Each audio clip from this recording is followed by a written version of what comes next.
What up, y'all? Welcome to the show. I'm Jimmy Joe, if you didn't know, and today we are at the Air Classic Museum of Aviation, preserving the dream. So this place has a bunch of planes, and it's a museum. So I believe that this is in Sugar Grove. So let's go check out the place.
That was the first section with all the planes and helicopters. Now there's another building. They gave me this map thing to show me which way to go. Let's go.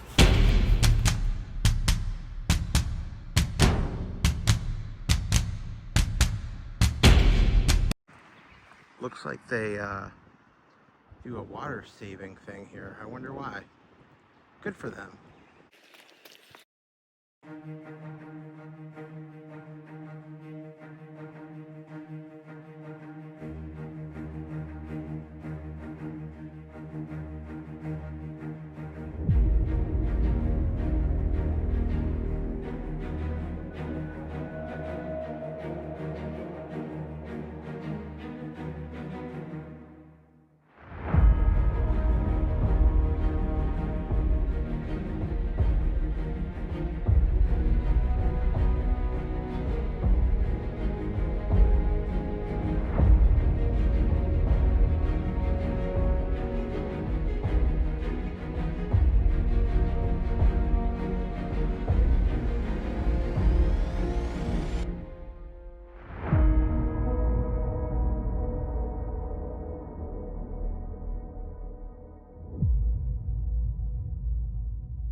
Commercial and military jets, they try and have this accessible because that's the only thing you can fix. If there's any core problems, it's going to overhaul.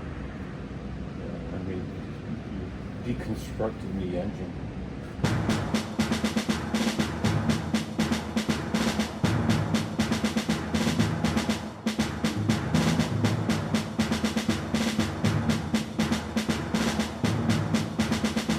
At O'Hare, they have this Butch O'Hare exhibit.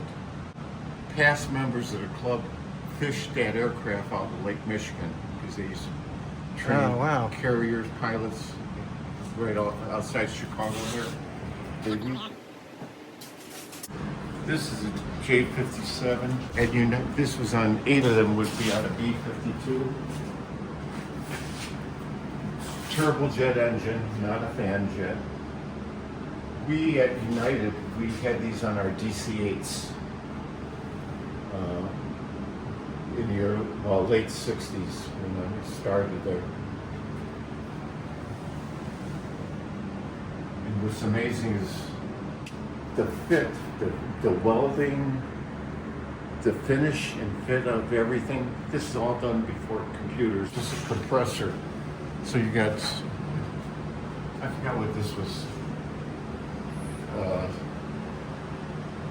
17 or 15 stages of compressor blades.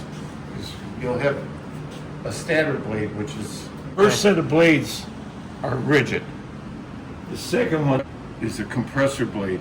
It spins the air and it compresses between the two stages, and you have, for some reason I want to say 14 stages, I'm probably wrong, 16 stages.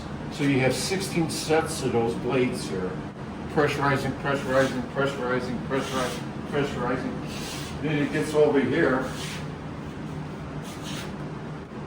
And this, the high pressure chamber, you can see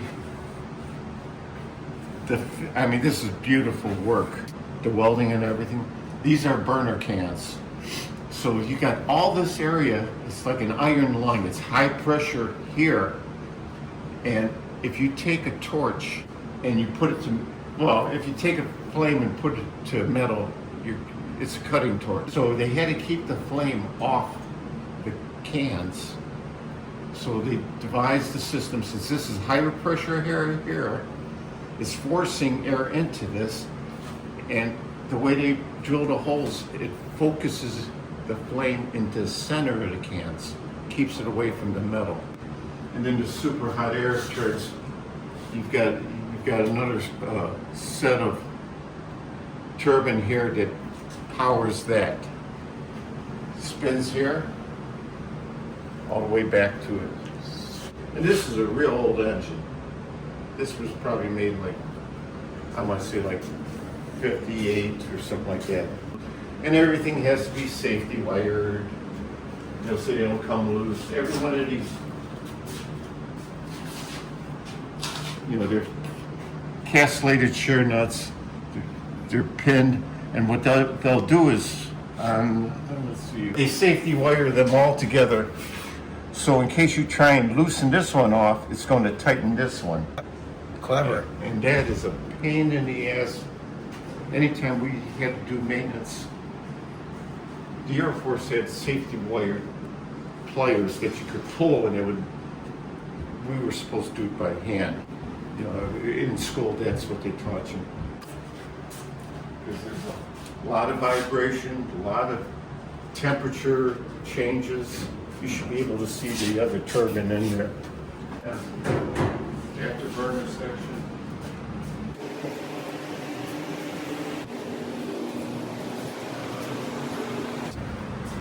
It's got model Tippett's aircraft that he dropped in Nuke.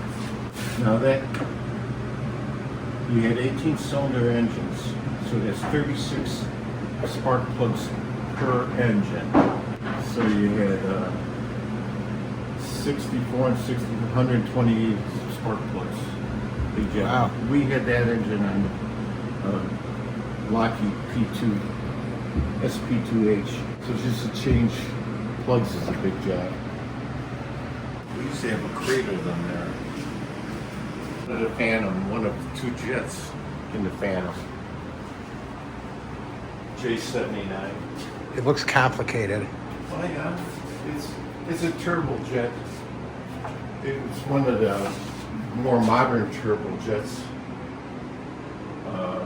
The 105 out there had a bigger turbojet than this, but it only had 105 is a single engine aircraft, and the Phantom is a twin. And even things like this, clinky tubes. All these tubes, you say, why not just run it from here to here? They all have to be the same length. And think of it like electronics. You need the same resistance on all of the fuel. So it just equals. So they had to make all the tubes the same length, try and give the same resistance to the fuel, evenly. And all these would have been safety wire or castellated shear nuts. Like here, they're occasionally doing it. This is bad. This is junk, what they did. But it would have been like this all the way around.